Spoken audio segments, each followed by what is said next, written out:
In this video, I'm going to show you how to replace the trunk lid supports on this Audi S4 Convertible.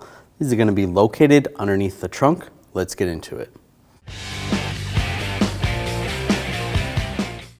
Now, just using a pick, just get underneath the clip, pop the clip out, and then just grab the support, and just pull towards the middle.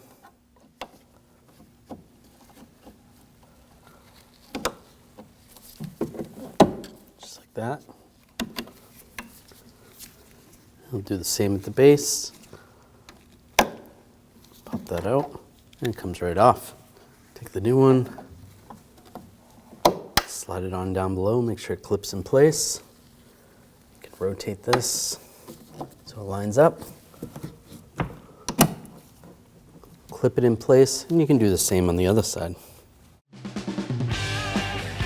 When only the best will do, demand TRQ. The only company that lets you view before you do. TRQ is committed to offering the highest quality aftermarket auto parts that are engineered for peace of mind. Thanks for using and viewing with TRQ.